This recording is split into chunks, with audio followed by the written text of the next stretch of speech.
आपका दिल से स्वागत है हमारे YouTube चैनल पर। एक ऐसी जगह जहां हम सिर्फ किताबों का समरी नहीं करते, बल्कि किताबों के अंदर छुपे हुए आइडियाज, इमोशंस, स्ट्रगल्स और रियल लाइफ लेसन्स को आपकी जिंदगी से जोड़ते हैं। यहाँ हर वीडियो सिर्फ जानकारी देने के लिए नहीं, बल्कि आपकी सोच को थोड़ा और गहरा, आपकी नजर को थोड़ा और साफ और आपके सपनों को थोड़ा और मजबूत बनाने के लिए बनाई जाती है। आज की इस वीडियो में हम बात करने वाले हैं एक बेहद दिलचस्प और आंखें खोल देने वाली किताब टैलेंट की, जिसे डैनियल ग्रोस और टाइलर कोवन ने लिखा है। ये किताब हमें सिखाती है कि टैलेंट कोई जादू नहीं है, कोई जम से मिली हुई रेयर चीज नहीं है, बल्कि ये एक ऐसी पहचान है जिसे सही नजर, सही एनवायरनमेंट और सही अवसर से खोजा जा सकता है। कई बार हम अपनी क्षमता को पहचान ही नहीं पाते, क्योंकि हमें देखने का तरीका नहीं आता। यही तरीका, यही लेंस ये किताब हमें देती है। हम सभी के अंदर कुछ खास होता है, लेकिन समस्या ये है कि हम अक्सर खुद को दूसरों से कंपेयर करते हुए अपने टैलेंट को अंडर एस्टिमेट कर देते हैं। इस वीडियो में हम समझेंगे कि असली टैलेंट क्या है, उसे कैसे पहचाना जाता है और क्यों दुनिया के कई सफल लोग शुरुआत में बिल्कुल आम थे। ये वीडियो आपको सिर्फ किताब की बातें नहीं बताएगा, बल्कि आपको अपने अंदर झांकने पर मजबूर करेगा। अगर आप भी कभी सोचते हैं कि मेरे अंदर कोई खास टैलेंट नहीं है या मैं कुछ अलग नहीं कर सकता, तो ये वीडियो आपके लिए है, क्योंकि शायद प्रॉब्लम टैलेंट की कमी नहीं, बल्कि उसे पहचानने की कमी है। तो चलिए इस सफर की शुरुआत करते हैं, जहां हम सीखेंगे कि टैलेंट को ढूंढना ही सबसे बड़ी स्किल है। अगर आपको ऐसी ही किताबों के गहरे और दिल को छू लेने वाले समरीज पसंद हैं, तो चैनल को सब्सक्राइब करना न भूलें, क्योंकि यहाँ हर वीडियो आपके अंदर छुपी पोटेंशियल को जगाने के लिए बनाई जाती है। धन्यवाद। और चलिए अब शुरू करते हैं आज की ये प्रेरणादायक जर्नी। चैप्टर 1, टैलेंट क्या है। कभी आपने महसूस किया है कि कुछ लोग बिना किसी चमकदार डिग्री, बिना इंप्रेसिव सीवी और बिना बड़े नाम के भी जीवन में बहुत आगे निकल जाते हैं, जबकि कई लोग हर कागजी उपलब्धि होने के बाद भी वही के वही रह जाते हैं। यही सवाल हमें टैलेंट की असली समझ तक ले जाता है। डैनियल ग्रोस और टाइलर कोवन हमें बताते हैं कि टैलेंट कोई जादुई जन्मजात गिफ्ट नहीं है, बल्कि एक ऐसी क्षमता है जिसे सही नजर से पहचाना जाता है। अक्सर समस्या ये नहीं होती कि लोगों में टैलेंट नहीं है, बल्कि ये होती है कि उसे देखने का हमारा तरीका गलत है। हमारी दुनिया मार्क्स, सर्टिफिकेट्स और टाइटल से इतनी प्रभावित हो चुकी है कि हम इंसान की असली योग्यता को सरफेस पर ही जज कर लेते हैं। लेकिन असली टैलेंट अक्सर शांत होता है। वो शोर नहीं करता, वह दिखावे से दूर काम के भीतर छिपा होता है। जैसे कोई व्यक्ति जो बहुत ज्यादा बोलता नहीं, लेकिन जब उसे कोई समस्या दी जाती है तो वो उसे दूसरों से अलग तरीके से सोचता है। या कोई ऐसा इंसान जो नई चीजों को बेहद तेजी से सीख लेता है, बिना किसी फॉर्मल ट्रेनिंग के। यही सटल साइंस असली टैलेंट की पहचान है। लेखक ये समझाते हैं कि टैलेंट को पहचानने के लिए हमें क्या दिख रहा है से ज्यादा क्या छुपा है पर ध्यान देना होगा। कई बार कोई व्यक्ति पहली नजर में एवरेज लगता है, लेकिन जब आप उससे बात करते हैं, उसके सोचने के तरीके को समझते हैं, उसकी क्यूरियोसिटी को देखते हैं, तब पता चलता है कि उसके अंदर एक असाधारण पोटेंशियल है। टैलेंट लाउड नहीं होता, वो क्वाइटली अपने काम से पहचान बनाता है। ये विचार हमारे भीतर एक इमोशनल रियलाइजेशन भी लाता है। शायद हमें से बहुत से लोग खुद को इसलिए कम समझते रहें क्योंकि हमने अपनी तुलना उन पैरामीटर से की जो टैलेंट को माप ही नहीं सकते। टैलेंट मार्क्स में नहीं, माइंडसेट में होता है। टैलेंट डिग्रीज में नहीं, लर्निंग स्पीड में होता है। टैलेंट एक्सपीरियंस में नहीं, प्रॉब्लम सॉल्विंग अप्रोच में होता है। ये सोच हमें अपने आसपास के लोगों को भी एक नई नजर से देखने के लिए प्रेरित करती है। हो सकता है आपका कोई दोस्त, कोई कोलीग या शायद आप खुद, जिनको कभी सीरियस नहीं लिया गया, उनके अंदर वही क्षमता हो जो उन्हें असाधारण बना सकती है। जरूरत सिर्फ इतनी है कि कोई उन्हें सही तरीके से देखे। ये समझ हमें ह्यूमिलिटी भी सिखाती है और होप भी देती है, ह्यूमिलिटी इसलिए कि हम समझ पाते हैं कि चमकदार अचीवमेंट्स ही सब कुछ नहीं है। होप इसलिए कि अगर टैलेंट देखने की नजर बदली जा सकती है तो हर इंसान के लिए अवसर भी बदले जा सकते हैं। यही सोच इस विचार को बेहद मानवीय बना देती है कि हर व्यक्ति के अंदर कुछ अनोखा है, बस उसे पहचानने की जरूरत है। जब हम टैलेंट को इस नजर से देखते हैं तो हमें एहसास होता है कि असली फर्क किसी के पास क्या है, इससे नहीं पड़ता। फर्क इससे पड़ता है कि वो कैसे सोचता है, कैसे सीखता है और कैसे समस्याओं को समझता है। टैलेंट कोई लेबल नहीं, एक लिविंग क्वालिटी है जो हर दिन हमारे व्यवहार और फैसलों में झलकती है। चैप्टर 2, ट्रेडिशनल रिज्यूमे की सीमाएं। हम सभी ने कभी न कभी अपना रेज्यूमे बहुत गर्व से बनाया है। साफ सुथरा फॉर्मेट, अच्छी डिग्री, प्रतिशत, सर्टिफिकेट्स, अचीवमेंट्स और मन में एक उम्मीद कि ये कागज हमारी पूरी कहानी बता देगा। लेकिन सच अक्सर इससे बहुत अलग होता है। डैनियल ग्रोस और टाइलर कोवन हमें ये महसूस कराते हैं कि ये 1 या 2 पन्नों का डॉक्यूमेंट हमारी असली क्षमता, हमारी जिज्ञासा, हमारी सोचने की ताकत और हमारी सीखने की गति को पकड़ ही नहीं पाता। जिंदगी की असली परीक्षा मार्कशीट में नहीं, बल्कि उन पलों में होती है जब हम किसी समस्या को बिना किताब के हल करते हैं, जब हम किसी नए काम को बिना डर के सीखते हैं, जब हम असफल होकर भी दोबारा उठ खड़े होते हैं। रेज्यूमे इन कहानियों को जगह ही नहीं देता। वो सिर्फ ये बताता है कि आपने क्या पढ़ा, लेकिन ये नहीं बताता कि आपने कैसे सोचा। वो दिखाता है कि आपने कहाँ काम किया, लेकिन ये नहीं दिखाता कि आपने वहां क्या बदला। कई बार सबसे प्रतिभाशाली लोग वही होते हैं जिनका रेज्यूमे सबसे साधारण दिखता है, क्योंकि वे लोग टाइटल से नहीं बल्कि आइडिया से काम करते हैं। वे लोग रूल्स फॉलो करने से ज्यादा प्रॉब्लम्स सॉल्व करने में विश्वास रखते हैं। लेकिन ट्रेडिशनल हायरिंग सिस्टम अक्सर उन्हीं को चुन लेता है जो कागज पर बेहतर दिखते हैं, न कि जो असल में बेहतर कर सकते हैं। कल्पना कीजिए 2 लोगों की। एक के पास टॉप कॉलेज की डिग्री है, परफेक्ट इंग्लिश है, इंप्रेसिव सीवी है। दूसरा शायद छोटे शहर से है, इंग्लिश उतनी फ्लुएंट नहीं, डिग्री भी साधारण है, लेकिन वो चीजों को तेजी से सीखता है, जटिल समस्याओं को सरल बना देता है और हर काम में अपना दिमाग लगाता है। रेज्यूमे पहले व्यक्ति को हाईलाइट करेगा, लेकिन असली दुनिया में कई बार दूसरा व्यक्ति ज्यादा इंपैक्टफुल साबित होता है। यही डिस्कनेक्ट हमें सोचने पर मजबूर करता है कि क्या हम टैलेंट को सही तरीके से पहचान पा रहे हैं? क्या हम लोगों को उनके कागज से जज कर रहे हैं या उनके पोटेंशियल से? ग्रोस और कोवन बताते हैं कि रेज्यूमे अक्सर सिग्नल से ज्यादा नॉइज बन जाता है। असली संकेत छूट जाते हैं क्योंकि वे मेजरेबल नहीं होते। ये विचार थोड़ा असहज करता है क्योंकि हम सालों से यही मानते आए हैं कि डिग्री, मार्क्स और एक्सपीरियंस ही सफलता की कुंजी है। लेकिन ये समझ हमें राहत भी देती है। अगर आपका रेज्यूमे साधारण है तो इसका मतलब ये नहीं कि आप साधारण हैं। इसका मतलब सिर्फ इतना है कि आपकी असली कहानी उस कागज पर लिखी ही नहीं गई।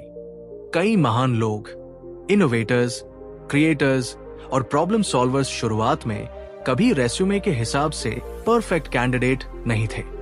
उनकी ताकत उनकी क्यूरियोसिटी, उनकी लर्निंग स्पीड और उनकी सोचने की क्षमता थी। और यही क्वालिटीज असल दुनिया में फर्क पैदा करती है। ये नजरिया हमें अपने बारे में भी नया सोचने पर मजबूर करता है। शायद हमें खुद को सीवी से नहीं, बल्कि अपनी सोच, अपने सीखने के तरीके और अपने प्रॉब्लम्स सॉल्व करने की क्षमता से पहचानना चाहिए। क्योंकि टैलेंट अक्सर दिखता नहीं, महसूस होता है, और उसे पहचानने के लिए कागज नहीं, नजर चाहिए। जब हम ये समझ लेते हैं तो हम दूसरों को भी अलग नजर से देखने लगते हैं। हम लेबल से हटकर पोटेंशियल देखने लगते हैं, और यही बदलाव टैलेंट को पहचानने की असली शुरुआत है। चैप्टर 3, हिडन टैलेंट को पहचानना। कई बार हम किसी इंसान को देखते हैं और तुरंत एक फैसला कर लेते हैं, ये साधारण है, इसमें कुछ खास नहीं, या ये आगे नहीं बढ़ पाएगा। हमारी ये आदत हमें लोगों के बाहरी रूप, उनकी डिग्री, उनकी भाषा, या उनके कॉन्फिडेंस के आधार पर जजमेंट लेने पर मजबूर कर देती है। लेकिन सच्चाई इससे कहीं ज्यादा गहरी होती है। असली टैलेंट अक्सर चुप रहता है, शोर नहीं करता, वो दिखावा नहीं करता, बल्कि सही नजर का इंतजार करता है। कल्पना कीजिए एक ऐसे लड़के की जो इंटरव्यू में बहुत तेज नहीं बोल पाता, जिसकी इंग्लिश उतनी पॉलिश्ड नहीं है, जिसका रिज्यूम बहुत चमकदार नहीं है, लेकिन जब उसे कोई समस्या दी जाती है तो वो उसे ऐसे हल करता है जैसे वह उसके दिमाग में पहले से ही बैठी हो। वो कम बोलता है पर गहराई से सोचता है। ऐसे लोग अक्सर भीड़ में खो जाते हैं, क्योंकि दुनिया लाउड कॉन्फिडेंस को ज्यादा महत्व देती है, क्वाइट कॉम्पिटेंस को नहीं। हिडन टैलेंट को पहचानना दरअसल लोगों को सुनने और देखने की एक अलग कला है। ये उस एनर्जी को महसूस करने जैसा है जो किसी इंसान के अंदर काम करते समय दिखाई देती है। कुछ लोग बातों में अच्छे होते हैं और कुछ लोग काम में। असली काबिलियत अक्सर काम के दौरान ही झलकती है, जब व्यक्ति बिना दिखावे के पूरे ध्यान से समस्या में डूब जाता है। उसकी आंखों में एक अलग सी चमक होती है जो बताती है कि वो इस काम से जुड़ा हुआ है।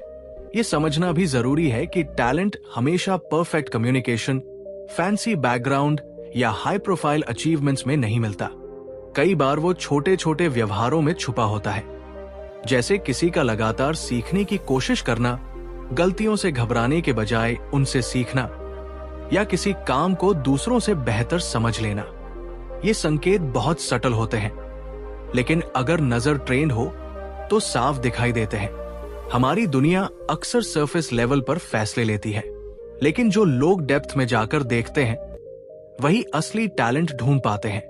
ये प्रोसेस पेशेंस मांगता है, एम्पैथी मांगता है और सबसे ज्यादा ओपन माइंड मांगता है।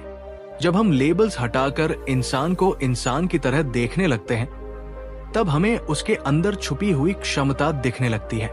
कभी कभी किसी को बस एक मौका चाहिए होता है, एक ऐसा मौका जहां वो बिना जजमेंट के खुद को एक्सप्रेस कर सके।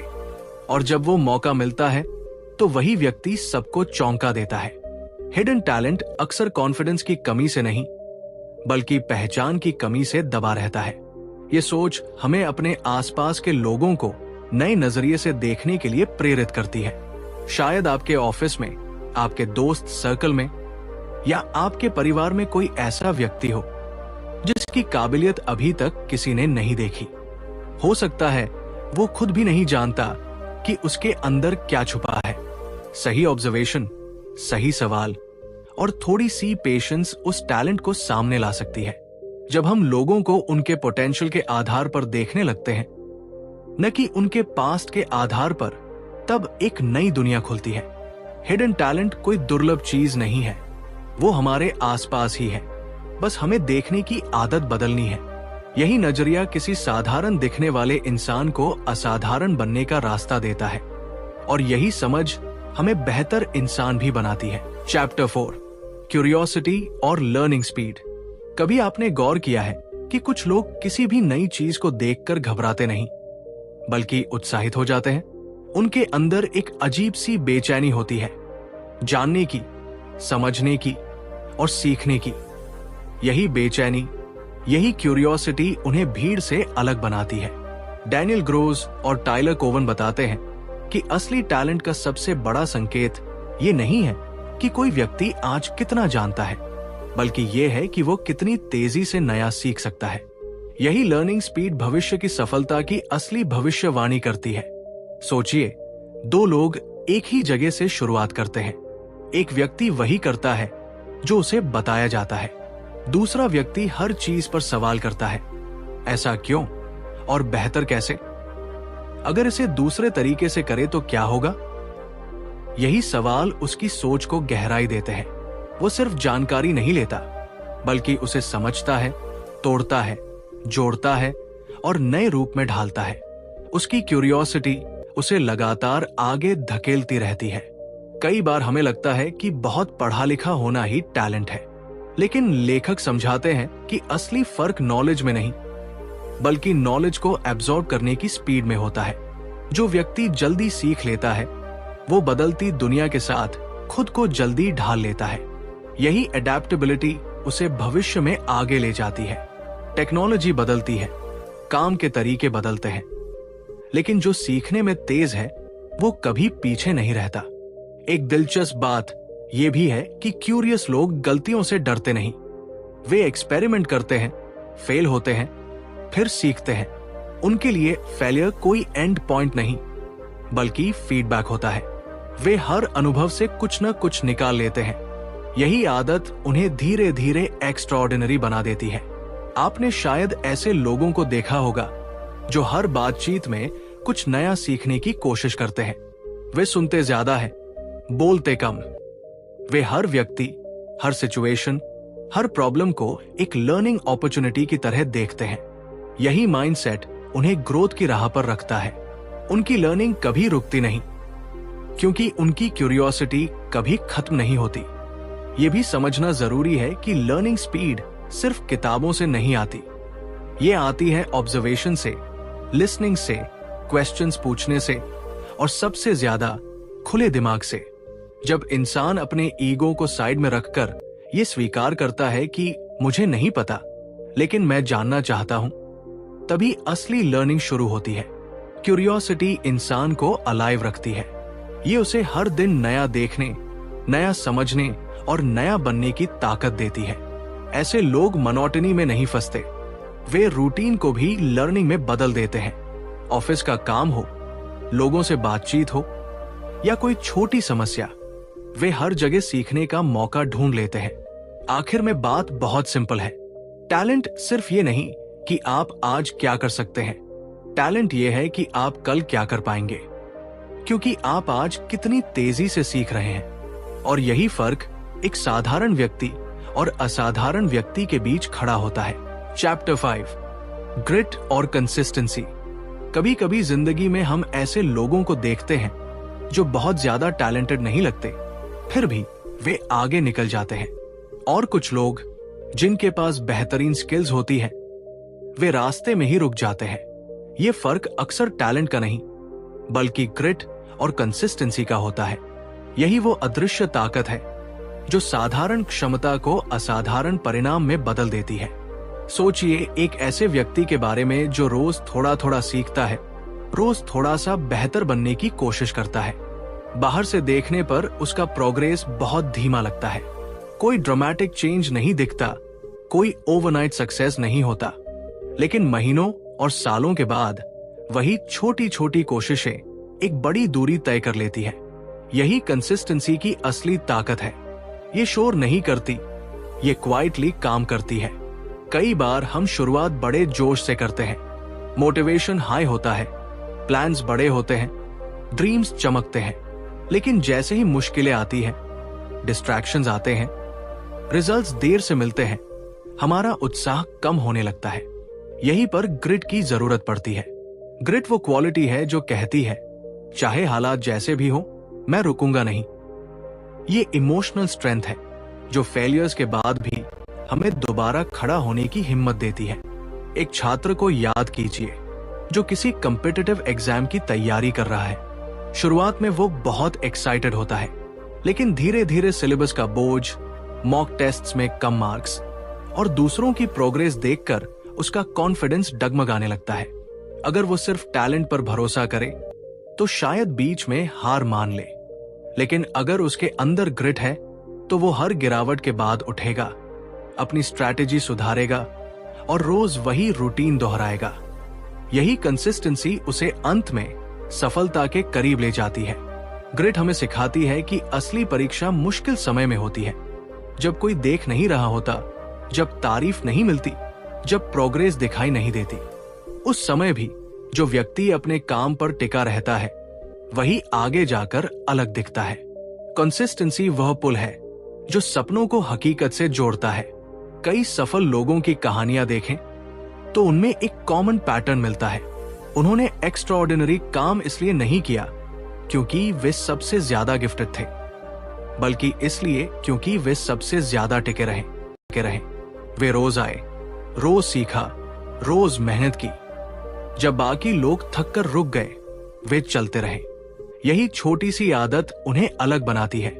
हम अक्सर सोचते हैं कि एक बड़ा ब्रेक थ्रू ही हमें आगे ले जाएगा, लेकिन सच्चाई यह है कि लाइफ छोटे छोटे स्टेप से बदलती है। रोज का डिसिप्लिन, रोज की प्रैक्टिस, रोज की लर्निंग, यही वह चीज है जो टैलेंट को पॉलिश करती है। बिना कंसिस्टेंसी के टैलेंट भी धीरे धीरे फीका पड़ जाता है। ग्रिट हमें यह भी सिखाती है कि फेलियर्स दुश्मन नहीं है, वे हमें मजबूत बनाते हैं। हर असफलता एक लेसन देती है अगर हम रुके नहीं। जब हम गिरकर भी आगे बढ़ते हैं तब हमारा कॉन्फिडेंस अंदर से बनता है, जो किसी भी बाहरी तारीफ से ज्यादा मजबूत होता है। आखिर में यह समझना जरूरी है कि दुनिया अक्सर परिणाम देखती है, लेकिन परिणाम के पीछे छुपी हुई कंसिस्टेंसी को नहीं देखती। लोग सक्सेस को एडमायर करते हैं, पर उस लंबी जर्नी को नहीं जो ग्रिट से भरी होती है। इसलिए अगर आज प्रोग्रेस धीमी लग रही है तो निराश मत होइए। हो सकता है आप वही इनविजिबल काम कर रहे हो जो कल आपको विजिबल सक्सेस दिलाएगा। ग्रिट और कंसिस्टेंसी मिलकर वो शक्ति बनाते हैं जो टैलेंट को उसकी असली ऊंचाई तक पहुंचाती है। ये हमें सिखाते हैं कि रफ्तार से ज्यादा जरूरी है रुकना नहीं। चैप्टर 6, एनवायरनमेंट की भूमिका। कभी आपने महसूस किया है कि एक ही इंसान अलग अलग जगहों पर बिल्कुल अलग परिणाम देता है? वही व्यक्ति, वही स्किल्स, वही मेहनत, लेकिन आउटकम बदल जाता है। वजह अक्सर उसकी क्षमता नहीं बल्कि उसका एनवायरनमेंट होता है। टैलेंट हमें यही गहराई से समझाती है कि किसी व्यक्ति की असली उड़ान उसके आसपास के माहौल से तय होती है। सही जगह, सही लोग, सही कल्चर, ये तीनों मिलकर एक साधारण से इंसान के भीतर छुपे असाधारण टैलेंट को बाहर लाते हैं। सोचिए, एक बीज कितना भी ताकतवर क्यों न हो, अगर उसे पत्थर पर रख दिया जाए तो वो कभी पेड़ नहीं बन पाएगा। लेकिन वही बीज जब उपजाऊ मिट्टी, धूप और पानी पाता है तो उसकी पहचान बदल जाती है। इंसान भी कुछ ऐसा ही है।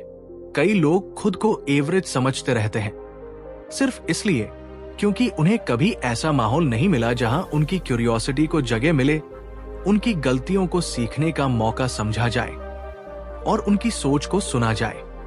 कई बार हम अपने आप को जज कर लेते हैं, शायद मुझ में टैलेंट नहीं है, जबकि सच ये होता है कि हम गलत जगह पर खड़े होते हैं।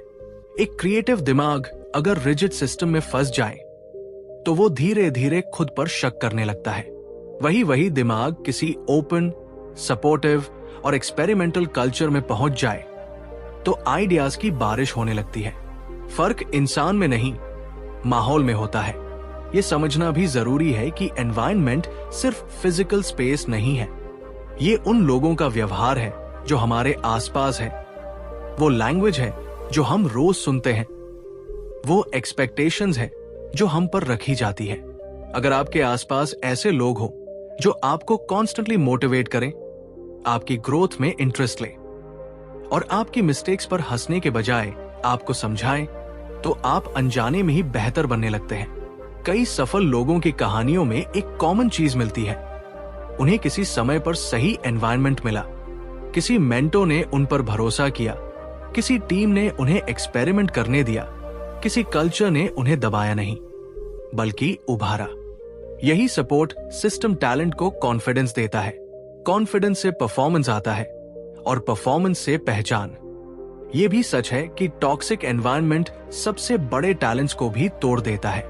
जब हर आइडिया को रिजेक्ट किया जाए, हर कोशिश पर डाउट किया जाए और हर गलती पर पनिशमेंट मिले तो इंसान रिस्क लेना छोड़ देता है, वो सेफ खेलना शुरू कर देता है और यहीं से उसका ग्रोथ रुक जाती है।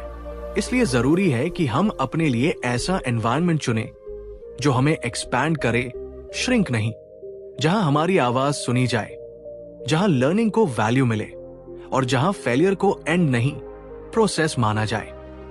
कभी कभी टैलेंट को ढूंढने से ज्यादा जरूरी होता है सही जगह ढूंढना। जब इंसान सही एनवायरनमेंट में आता है तो उसे खुद पर भरोसा होने लगता है।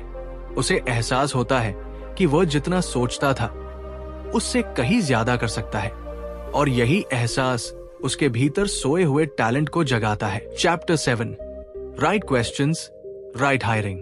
दोस्तों, सोचिए जब आपको किसी खास काम के लिए परफेक्ट इंसान चुनना हो, ऐसा इंसान जो सिर्फ स्किल्स में मजबूत ना हो बल्कि सोचने की कैपेसिटी, लर्निंग स्पीड और क्रिएटिविटी में भी एक्सेप्शनल हो। टैलेंट बुक में एक बहुत ही दिलचस्प और प्रैक्टिकल आइडिया सामने आता है। सही क्वेश्चंस पूछना और सही हायरिंग करना। ये कोई ऑर्डिनरी हायरिंग स्ट्रैटेजी नहीं है, बल्कि ये एक कला है। बहुत बार ऑर्गेनाइजेशंस और लोग टैलेंट को सिर्फ रेज्यूमेस, डिग्रीज और पास्ट एक्सपीरियंस से जज करते हैं, लेकिन असली ब्रिलियंस अक्सर हिडन होती है। इमेजिन कीजिए 2 कैंडिडेट्स हैं, एक का सीवी शानदार, मार्क्स और एक्सपीरियंस परफेक्ट है, लेकिन जब उसे रियल प्रॉब्लम दी जाती है तो उसके सॉल्यूशंस स्टैंडर्ड और प्रेडिक्टेबल होते हैं। वही दूसरा कैंडिडेट जिसके सीवी में कुछ खास नहीं, रियल सिनारियो में इनोवेटिव आइडियाज लेकर आता है और छोटी सी चैलेंज में भी फ्लेक्सिबिलिटी और क्रिएटिविटी दिखाता है। यही डिफरेंस है। एक रिज्यूम देखता है, दूसरा पोटेंशियल को समझता है। सही क्वेश्चंस वही हैं जो इंसान के सोचने के तरीके, प्रॉब्लम सॉल्विंग अप्रोच और लर्निंग एटीट्यूड को सामने लाए। डैनियल ग्रोज और टाइलर कोवन बताते हैं कि टैलेंट स्पॉटिंग का सीक्रेट इस एबिलिटी में है कि आप उस व्यक्ति की ट्रू कैपेबिलिटीज को देखने की कोशिश करें, न कि सिर्फ सरफेस लेवल क्रेडेंशियल्स। अक्सर ये टैलेंट उन लोगों में छुपा होता है जो शांत, हम्बल या अनकन्वेंशनल होते हैं। उन्हें हाईलाइट करने के लिए आपको क्वेश्चंस को थॉटफुल, सिनारियो बेस्ड और ओपन एंडेड रखना पड़ता है। जब आप सही क्वेश्चंस पूछते हैं तो न केवल आपको टैलेंट दिखता है, बल्कि आपको उस व्यक्ति की क्यूरियोसिटी, एडेप्टेबिलिटी और ग्रिड भी समझ में आती है। टैलेंट स्पॉटिंग सिर्फ स्किल इवैल्यूएशन नहीं, ये ह्यूमन अंडरस्टैंडिंग का भी एक रूप है। आप सीखते हैं कि कैसे ऑर्डिनरी रिज्यूम को एक्स्ट्राऑर्डिनरी पोटेंशियल में बदल सकते हैं और कैसे हिडन जेम्स को पहचान सकते हैं। इमेजिन कीजिए आपके पास एक टीम है। अगर आप सिर्फ स्टैंडर्ड मैट्रिक्स पर भरोसा करेंगे तो आप ब्रिलियंस को मिस कर देंगे, लेकिन जब आप पूछेंगे राइट क्वेश्चंस तो आप पाएंगे कि आपकी टीम में ऐसे लोग हैं जो सिर्फ काम नहीं करेंगे बल्कि नए आइडियाज, इनोवेशन और ग्रोथ कल्चर लाएंगे। यही रीजन है कि सही हायरिंग और सही क्वेश्चनिंग को टैलेंट स्पॉटिंग का हार्ट माना गया है। इस अप्रोच का इमोशनल इंपैक्ट भी बड़ा है। ये कैंडिडेट को वैल्यूड महसूस कराता है, उनके सेल्फ कॉन्फिडेंस को बूस्ट करता है और ऑर्गेनाइजेशन में एक कल्चर ऑफ क्यूरियोसिटी और एक्सीलेंस बनाता है। टैलेंट स्पॉटिंग सिर्फ प्रोसेस नहीं, बल्कि ह्यूमन कनेक्शन और परसेप्शन का एक पावरफुल टूल है। अगर आप चाहते हैं कि आपकी टीम, ऑर्गेनाइजेशन या खुद आपकी पर्सनल ग्रोथ में एक्सेप्शनल टैलेंट शामिल हो, तो सिर्फ हायरिंग मैट्रिक्स पर भरोसा मत करें। सोचिए, ऑब्जर्व कीजिए और पूछिए the right questions to find the hidden brilliance. यही माइंडसेट आपको अलग बनाएगा और यही इनसाइड टैलेंट बुक में हमारे लिए सबसे बड़ी लेसन है। Chapter 8, signal versus noise. जिंदगी में अक्सर हम बहुत कुछ सुनते और देखते हैं, लेकिन असली चीजें अक्सर छिप जाती है। टैलेंट की दुनिया में भी यही सच है। हर तरफ शोर है, हर तरफ ओपिनियंस, रेज्यूमेस, डिग्रीज और लोगों की सुपरफिशियल बातें। लेकिन जो असली टैलेंट को पहचानते हैं वो सिर्फ नॉइज में उलझते नहीं, बल्कि सिग्नल को ढूंढते हैं। सिग्नल वो है जो सच में मायने रखता है, जो दिखाता है कि किसी इंसान के अंदर असली क्षमता और ग्रोथ पोटेंशियल है। कल्पना कीजिए, एक स्टार्टअप में हायरिंग हो रही है।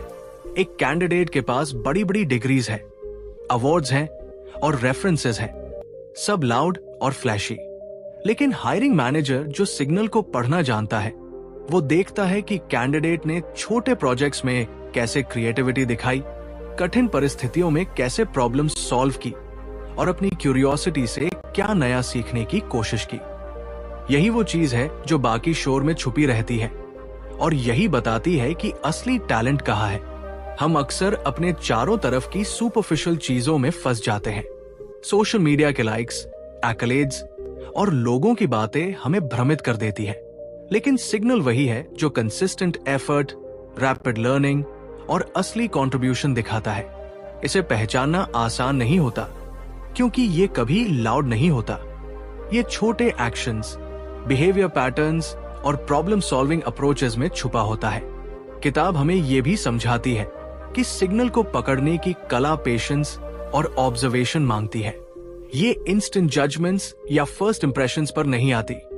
सही सवाल पूछना, लोगों के काम को गहराई से समझना और उनके चॉइसेस और एक्शंस पर ध्यान देना, ये सब सिग्नल को नॉइज से अलग करने के तरीके हैं। जब आप सिग्नल पढ़ना सीख जाते हैं तो आपकी दुनिया बदल जाती है। आप सिर्फ अच्छे एम्प्लॉइज, टीममेट्स या कोलैबोरेटर्स नहीं पहचान पाते, बल्कि अपने अंदर छुपी अपनी खुद की हिडन एबिलिटीज को भी पहचानने लगते हैं। ये चैप्टर हमें बताता है कि टैलेंट स्पॉटिंग कोई मैजिक ट्रिक नहीं, बल्कि एक स्किल है जिसे ऑब्जर्वेशन, एक्सपीरियंस और सही माइंडसेट से सीखा जा सकता है। अगर हम अपनी जिंदगी में भी इसी तरह सिग्नल की तलाश करें तो हम सिर्फ शोर से परेशान नहीं होंगे, बल्कि असली अपॉर्चुनिटीज, ग्रोथ और मीनिंगफुल रिलेशनशिप्स की ओर बढ़ेंगे। ये एक वेकअप कॉल है कि सुपरफिशियल दिखावे से परे देखें, छोटे सटल डिटेल्स को महत्व दें और उसी में अपनी सफलता की कुंजी खोजें। सिग्नल वर्सेस नॉइज सिर्फ टैलेंट के लिए नहीं, बल्कि जिंदगी के हर फैसले और हर रिलेशनशिप में भी उतना ही जरूरी है। जब आप सीख जाते हैं असली सिग्नल को पहचानना, तो दुनिया आपको टैलेंट, अपॉर्चुनिटीज और सक्सेस की तरफ जेंटली गाइड करती है। Chapter 9, real examples. दोस्तों, जब हम टैलेंट की बात करते हैं तो अक्सर हमारे दिमाग में सिर्फ थ्योरेटिकल बातें आती हैं, जैसे कि टैलेंट कैसे पहचाना जाए, कौन सा एनवायरनमेंट सही है, या किस तरह क्यूरियोसिटी और ग्रिट से लोग आगे बढ़ते हैं। लेकिन असली मैजिक तब शुरू होता है जब हम रियल लाइफ एग्जाम्पल्स देखते हैं। वो मोमेंट्स जब साधारण दिखने वाला कोई व्यक्ति अचानक असाधारण बन जाता है। डैनियल ग्रोस और टाइलर कोवन ने इस हिस्से में हमें वही मोमेंट्स दिखाए हैं जहां टैलेंट सिर्फ देखा गया, समझा गया और सही जगह पर चैनल किया गया। किताब में कई ऐसे लोगों की कहानी है जिन्होंने कन्वेंशनल पाथ को फॉलो नहीं किया, लेकिन उनकी अंदर की पोटेंशियल इतनी स्ट्रांग थी कि सही ऑब्जर्वर ने उन्हें पहचाना और उन्हें अवसर दिया। इमेजिन कीजिए एक सॉफ्टवेयर इंजीनियर जिसकी प्रोफाइल रिज्यूम पर पूरी तरह एवरेज लगती है, लेकिन उसकी कोडिंग की स्पीड और प्रॉब्लम सॉल्विंग की थिंकिंग इतनी अलग थी कि एक मेंटो ने तुरंत समझ लिया कि ये टैलेंट रेयर है। यही कहानी टैलेंट स्पॉटिंग की एसेंस को दिखाती है। टैलेंट कभी लाउड नहीं होता, ये सटल और न्यूएंस होता है। एक और एग्जाम्पल है ऐसे आर्टिस्ट का जिसने इयर्स तक अननोटिस्ड वर्क किया, लेकिन उसका विजन इतना यूनिक था कि जब किसी ने उसे रिकॉग्नाइज किया तो उसके काम ने पूरी इंडस्ट्री को शॉक कर दिया। यहां हम समझते हैं कि टैलेंट केवल स्किल नहीं, बल्कि इनसाइट और क्रिएटिविटी का कॉम्बिनेशन होता है। टैलेंट को पहचानने वाला व्यक्ति ही इसे सही दिशा दे सकता है, वरना ये कहीं छुपकर रह जाता है। ये एग्जाम्पल्स सिर्फ इंस्पिरेशन नहीं देते, बल्कि हमें एक इंपॉर्टेंट लेसन भी सिखाते हैं कि हर व्यक्ति के अंदर कुछ एक्सेप्शनल छुपा होता है। जरूरी यह है कि सही लोग, सही एनवायरनमेंट और सही टाइमिंग मिले। कई बार हम अपनी पोटेंशियल को खुद अंडर एस्टिमेट कर लेते हैं, क्योंकि हमारे आसपास सही ऑब्जर्वर नहीं होते। लेकिन जब कोई आपकी स्किल, क्यूरियोसिटी और लर्निंग एबिलिटी को स्पॉट करता है, तो वो वही मोमेंट बन जाता है जब टैलेंट सामने आता है और दुनिया को इम्पैक्ट करने लगता है। ये स्टोरीज ह्यूमन इमोशन से भरी हुई है। स्ट्रगल, पेशेंस, अननोटिस्ड ब्रिलियंस और फाइनली रिकॉग्निशन का जो एक्साइटमेंट और रिलीफ होता है, वो हर व्यूअर को कनेक्ट करता है। डैनियल ग्रोस और टाइलर कोवन ने ये दिखाया है कि टैलेंट का असली वैल्यू तभी सामने आता है जब इसे नोटिस किया जाए और सही तरीके से नर्चर किया जाए। तो अगर आपने कभी सोचा कि क्या मैं टैलेंटेड हूं या क्या मेरे अंदर कुछ खास है, तो इन एग्जाम्पल से ये साफ हो जाता है कि टैलेंट साइलेंट हो सकता है, लेकिन अगर सही नजर से देखा जाए तो ये चमक उठता है। यही रियल मैजिक है। ऑर्डिनरी इंसानों के अंदर छुपी एक्स्ट्राऑर्डिनरी एबिलिटी को पहचानना और उसे उस दिशा में ले जाना जहां वो शाइन कर सके। ये कहानी आपको प्रेरित करेगी कि चाहे आप किसी भी स्टेज पर हो, अपनी क्यूरियोसिटी, लर्निंग एबिलिटी और कंसिस्टेंसी को कभी अंडर एस्टिमेट मत करें। क्योंकि कोई भी टैलेंट बिना देखा और सही जगह चैनल किए रह सकता है, और वही सही स्पॉटिंग और नर्चरिंग इसे एक्स्ट्राऑर्डिनरी बना देता है। अगर आप चाहते हैं कि आपकी खुद की या अपने आसपास की हिडन टैलेंट भी बाहर आए, तो ध्यान से देखें, सीखें और महसूस करें कि हर ऑर्डिनरी मोमेंट में एक्स्ट्राऑर्डिनरी पोटेंशियल छुपा हुआ है। चैप्टर 10, टैलेंट स्पॉटिंग एक स्किल है। दोस्तों, क्या आपने कभी सोचा है कि दुनिया में कुछ लोग दूसरों की छुपी हुई पोटेंशियल को इतनी आसानी से पहचान लेते हैं, जबकि बाकी लोग सिर्फ सरफेस लेवल देखकर जजमेंट कर लेते हैं? टैलेंट की ये कहानी बिल्कुल वही समझाती है। टैलेंट स्पॉटिंग कोई मैजिक ट्रिक नहीं है, ये एक स्किल है। एक ऐसी स्किल जिसे डेवलप किया जा सकता है, सीखने और अनुभव करने से मजबूत बनाया जा सकता है।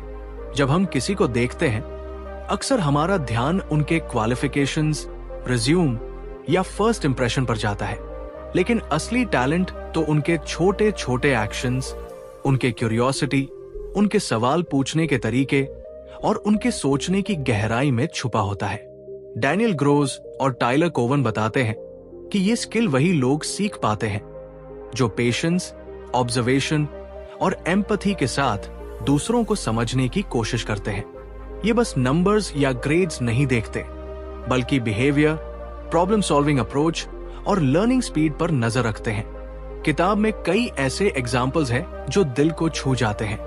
सोचिए एक स्टार्टअप फाउंडर को जिसने अपने पहले एम्प्लॉय की हायरिंग सिर्फ क्रेडेंशियल्स देखकर नहीं की।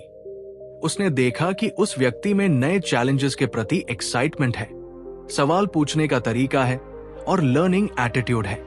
वही व्यक्ति बाद में टीम का स्टार बन गया। यह दिखाता है कि टैलेंट स्पॉटिंग केवल सुपरफिशियल साइंस देखकर नहीं होता, ये एक गहरी नजर और इंट्यूशन की कला है। ये स्किल सिर्फ हायरिंग या करियर में काम नहीं आती, बल्कि जीवन के हर पहलू में हमारी मदद करती है। एक टीचर अपने स्टूडेंट्स में हिडन जीनियस पहचान सकता है, एक मेंटोर अपने मेंटीज की रियल पोटेंशियल समझ सकता है और एक पेरेंट अपने बच्चे में असली स्ट्रेंथ्स देख सकता है। टैलेंट स्पॉटिंग का मतलब ये नहीं कि आप हर टैलेंट इंस्टेंटली आइडेंटिफाई कर लें, बल्कि ये कि आप लोगों में छुपी हुई पॉसिबिलिटीज को पहचानने की कोशिश करें और उन्हें ग्रो करने का मौका दें। यकीन मानिए, ये स्किल सीखने के बाद आप हर इंसान के अंदर छुपी असली कैपेबिलिटी देख पाएंगे और उनकी सक्सेस स्टोरी में मदद कर पाएंगे। और यही दोस्तों, दुनिया बदलने वाले लीडर्स और इनोवेटर्स की सबसे बड़ी ताकत है, जो ऑर्डिनरी इंसानों में एक्स्ट्राऑर्डिनरी पोटेंशियल पहचान लेते हैं। अगर आप चाहते हैं कि आपकी नजर ऑर्डिनरी से एक्स्ट्राऑर्डिनरी लोगों की तरफ मुड़े और आप भी टैलेंट स्पॉटिंग की कला सीखें, तो चैनल को सब्सक्राइब जरूर करें, क्योंकि यहाँ हम किताबों के उन हिडन लेसन्स को आपके जीवन में उतारने की कोशिश करते हैं, जो आपको सिर्फ इंस्पायर ही नहीं, बल्कि एक्शन लेने के लिए भी मोटिवेट करें। अगर आप तैयार हैं, तो चलिए आज हम सीखते हैं कैसे किसी में छुपा टैलेंट पहचाना जाए और उसे दुनिया के सामने लाया जाए। दोस्तों, टैलेंट किताब हमें यही सिखाती है कि टैलेंट कोई जन्मजात चीज नहीं, बल्कि पहचानने और नर्चर करने की स्किल है। अपने अंदर और दूसरों में छुपी पोटेंशियल को देखकर, समझकर और सही दिशा देने से ही असली ग्रेटनेस सामने आती है। अगर आपको यह वीडियो पसंद आया और आप चाहते हैं कि हम और ऐसी किताबों की अंदर की बातें आपके लिए आसान और प्रैक्टिकल तरीके से लाएं, तो हमारे चैनल को सब्सक्राइब जरूर करें। साथ ही इस वीडियो को लाइक और शेयर करना न भूलें, ताकि और लोग भी टैलेंट की इस दुनिया से जुड़ सकें। धन्यवाद दोस्तों, और याद रखिए, अपनी और दूसरों की छुपी हुई पोटेंशियल को पहचानिए और दुनिया को दिखाइए कि असली टैलेंट हमें